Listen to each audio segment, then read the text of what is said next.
she went through Mike James's class at RCIA, and she became a Catholic on Holy Saturday and joined our parish. And I've been so touched by her, I can't say positivity because that's too small, her optimism and her faith. And in the introduction that I read for her, it says that, people just come together to give her what she needs or to bring what she needs. She has a screenwriter writing her play at the moment.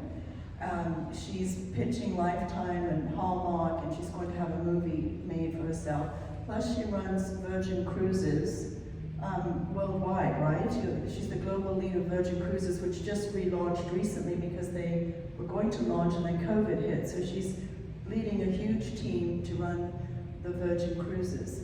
And I just know that people will probably have questions for you. I mean, the synchronicity of how it happened that she was at Cedars Sinai with a Catholic chaplain, people were praying for her. Her auntie in Portugal was giving her, guidance and support, and she didn't always hear what she wanted to hear. Sometimes she was told she was going to die. But throughout that, she really is like a phoenix rising from the ashes. So let's ask any questions that you might have for her.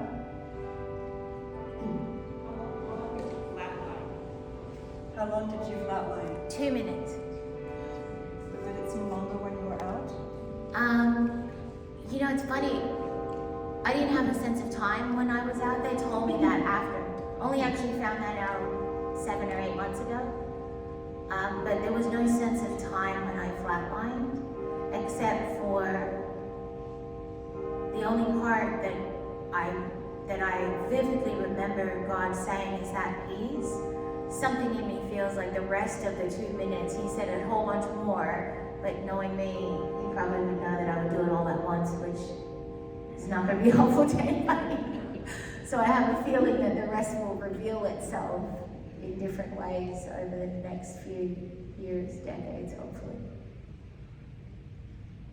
Any other questions? I think they're processing what you've told them. That's a lot. Yeah. And share with anyone else who's going through surgery, tell them Shana's story, or if they have, if they're up against their own, life-threatening surgery or situation or condition, it might really help them. And I wrote down the Psalms that she has mentioned too. If you'd like me to put that in the follow-up newsletter, I can do that. Yeah, I wanted it to be really useful, so again, I know many of you are praying, and I love Stephanie's emails, which I always add to my prayer list. Go ahead. Shana, thank you for coming today and sharing your story. It's amazing and pretty remarkable. That's probably why we all have questions for all of us and shocked. But I have a few questions. I know you're writing your screenplay. Have you written a book or anything else? That's one question. And number two, have your physicians done a medical, peer-reviewed journal based on your situation? Because I know oftentimes they will write up such an extraordinary story. Yes, thank you. They have done a peer review, and the chaplain has also done the medical version of the miracle for her own chaplain group within the hospitals. I've done a bunch of work with Cedars Sinai for Doctor's Day and things like that has raised them funds as well. For my own story, what's interesting is I'm much better at podcasting and talking than I am at writing. I can reconcile a $1 billion budget in 10 minutes, but if you sat me on a blank piece of paper, it would take me 3 days to write a paragraph. Or at least write it and love it, it's probably better said. So yes, the book is in the works, but again, it's coming as an organic flow versus something that I'm going to sit and work on for 5 hours a day. It's more about when I get inspired to, I write things down. The movie treatment was a lot easier. That was a lady who redid my bio. I was like, my dad is a screenwriter. And I'm like, no, I didn't. How would I know that? Like, she told me. And she said, yeah, he's been doing showrunning for 40 years. Turns out he wrote Maverick, MacGyver in the 80s. all the way through to Lois Lane, all the Superman movies. He's got an illustrious career, and he gets on the phone with me and says, "Do my daughter a favor, I'll write this up for you. Don't even want to put my name on it."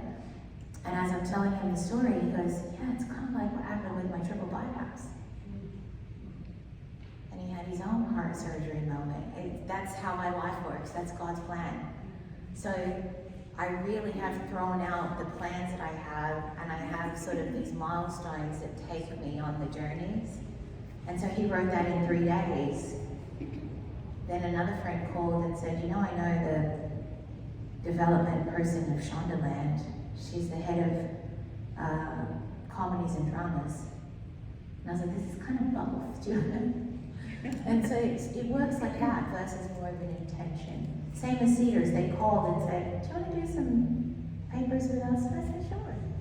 That's really what it is. The main thing that they've taken from it though is the mental resilience. All of the doctors said, "We knew you were going to be fine, not because of a medical piece of paper, but because of your mental strength." And they said, "We can tell in 30 seconds when a patient comes in to see us whether they're going to survive or not." And 99% of it has to do with their attitude. It's really amazing. That's what they're writing up more than the science of it, which is great. Thank you. Yes, you're welcome. Thank you. As for being the COO of your own medical care, if you have someone in our life that could benefit from your experience, Yes. inspiration, is there someplace we can direct them? Do you have a podcast or a website or something? Yeah, I have a website. It's shanacarrera.com. And I'm writing on that website. I'm sending emails out with different tips and different tidbits. I have a process for everything. So I had a process around how to do that, even down to saying to them, "I'm not a patient, don't get used to seeing me." You know, if a doctor has to check my file before they walk in, I'm done. If they say one-liners like, "I give this to all my patients and it works," I'm out of there. If they start with the average, I stop them immediately and I'm like, "No thanks, I'm on." So, and if they don't believe in something greater than themselves, I'm not interested. So that's the kind of thing that I think we miss, or it's easy to miss. Thanks. You're welcome. Yes. Are you still being catechized on Wednesdays and Saturdays by your aunt? Saturdays now. I think she's giving me a pass on Wednesdays.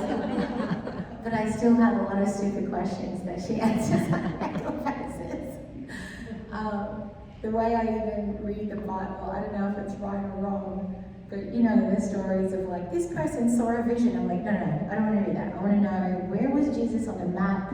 And he walked where? And who was there with him? And she says things like, John the Baptist was a man. He was born and then he died. I'm like, okay, good. Let's look at his story. You know, I'm very pragmatic. I like to see the history of it. And so I have all kinds of weird questions that she answers. One of them was, I call her, how do I show God gratitude that I'm alive? What do I do? That I'm an answered prayer. And she goes, oh no, it doesn't work like that. I'm like, what do you mean? She goes, he doesn't do things because of you.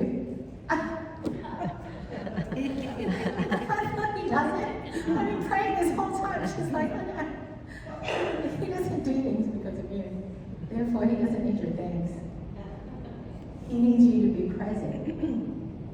That's how you show him your gratitude. You be present in the moment with the people that you're around. You savor the minutes of your day. That's how you thank him for giving you the life that you have. It's about being alive and appreciating being human. She's agreeing with you. Yes. Yes. So great. But yeah, it's that's the sort of thing that now our Bible studies have turned into her answering Yes. my weird and wonderful questions. Mm-hmm. She's speaking. I was listening to Shana, and I just going back, I said, it's amazing, the journey we've been through. And I found myself blessed when, throughout the journey with Shana. When Shana rang me first, Bible study, I said, I've been in the conference for 30 so years, but I've always been a kindergarten teacher. So I said, Shana, I'm a kindergarten teacher. And so whenever I look at life, even my prayer life, even the way I study Bible and share with it, it sounds a lot when I'm with the children. So you might think that it is too childish. But then when Shana is asking, like, something about an experience in life, it just triggered me those sounds that Shana mentioned. And the reason why it just triggered it or came to my mind is because they were also very meaningful for me, these sounds. Especially the time when Shana rang me, is because I was just new in this community in Porto. I've been to different communities from different nations, and so from East Timor to Portugal, or to Italy and then Portugal, a very big, like it was like a cultural shock. And so you find yourself, like, where am I? I'm not able to speak and that. So all these sounds were encouraging to say wherever you are, whatever challenges you face, you are very special to God, and God is always present to you. So that's how I was able to share with Shana something that was also very meaningful for me at that present time. And when Shana showed a picture of our chapel, that just next door, and what was struck is, it was a time when I say, I'm not doing enough for Shana. I'm not, for goodness, religious. I'm not praying properly. I really need to really do more prayers. And so but all of a sudden, I just knelt at 8 in the morning. I think I was the first one to get up. Went to the chapel, and I say, Lord, no words are coming, not many prayers are coming, but I just pick up the little baby Jesus and I just say, give Shana a hug, please, and I'll give you. And then the light in the phone lights up. After I spoke to Shana, I went back to the chapel. I knelt down and I said, I'm so sorry, Jesus. I'm very, very sorry. Because all this time I was complaining is about my effort. I, Aurora, am not praying properly. I, Aurora, is not doing it properly. And all of a sudden, just struck me that God didn't want me to be a theologian. God didn't want me to be a good writer or how to write a prayer. He wanted me just to be present to Him and to make Him my God. It's not I'm the one giving counseling to Jesus or giving counseling to not the advisor of God, but just there. And reminded me of one of my superiors who said to me, we're not that special that God needs us. He needs us, but not in like a theologian or like somebody needs. He just needs an instrument like a pipe. You need a pipe for the water to go through. And then all of a sudden people, when they use the water, they never say thank you to the pipe. So you are an instrument. So a special instrument because God made you, but you're an instrument. So all this self-talk that I had was useless. So I just said, God, I apologize because now I know you are God, and you want me to be present, like I said. Here is when I pick up the baby Jesus and I say, thank you, Lord. And He is God, He is Jesus. Thank you. So I was very blessed to be in this experience with Shana. And through Shana, when she shared me to her religious experience in order to do her first communion, and she spoke of a lot of the people that she came across, and spoke to the ladies of the church. So I'm pleased through this means of communication to say hello and to get to know you. So thank you. Thank you. Thank you. So lucky. Any other questions? Thank you. Shana did not want you to go without breakfast this morning, so she kindly arranged for catering because she said the men of Nativity get dinner, so she felt that the women of Nativity should at least get breakfast. So thank you so much for arranging for our breakfast. Thank you for having me.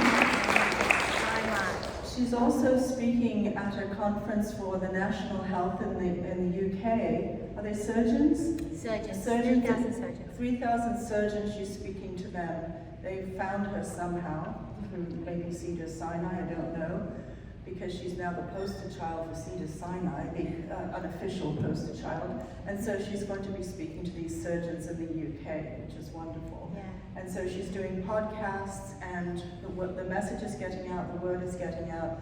And thank you so much for using Women of Nativity as your kickoff platform. We've talked about it for several months. It's wonderful to hear your story. I've heard it before in different ways, in different phases, and it always moves me to tears, and it always deepens my faith too, which I think is what you're all about. Thank you. Thank you very Thank much, you. Shana.